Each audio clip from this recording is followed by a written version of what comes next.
Hey guys, I'm getting ready to show you where we've been scraping our popcorn ceilings in our kitchen and our dining room.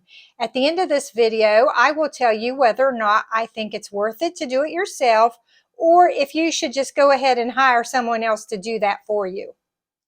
This is the hot mess of popcorn up around our skylights. We replaced our older skylights a few years back, and the newer skylights required new framing. You can see that after caulking was applied around the framing to seal the gaps, it separated from the popcorn, and the popcorn began falling down out of the skylight box. These popcorn ceilings are original to this ranch-style house, which is at least 25 years old. If you've never tried to remove popcorn from inside of a skylight box like this, let me tell you, it is a real pain in the butt. We will be using 14-inch wide drywall taping knives and a mud tray.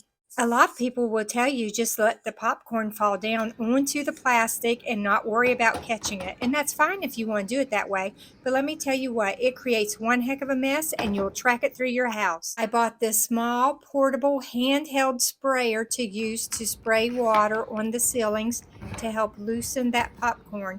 It's really important that you have a portable sprayer like this that you can get up on a ladder.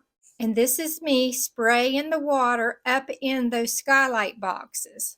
If you ever try to remove popcorn from in a skylight box like this, you need to make sure you have plastic down below you because all of this water is going to drain straight down and onto the floor. I could not video this while I was scraping it just because there's such limited room up there, but you can see this is how it looks after I scraped it all out. I can't wait for this project to be finished.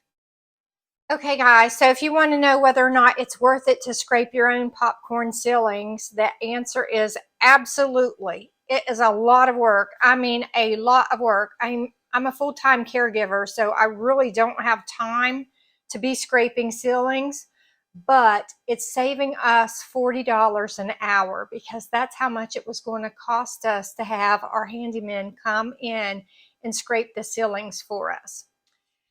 So once all of the ceilings are done, I will have the handyman come in and tape and mud the ceilings for us because I'm a full-time caregiver. And when I say full-time, I mean 24 hours a day, 7 days a week, I'm caring for someone else. And I just don't have time to do the taping and mudding myself. Now remember, when you scrape ceilings, you have to put up plastic and stuff so that like you're not trashing your walls or your cabinetry. It's a lot of preparation work, and then of course the scraping of the popcorn takes time itself and the cleanup. It's a lot. So for what we've already got done, we've probably already saved anywhere from $500 to $1,000 by scraping the ceilings ourselves. So it truly is money saving to do it yourself.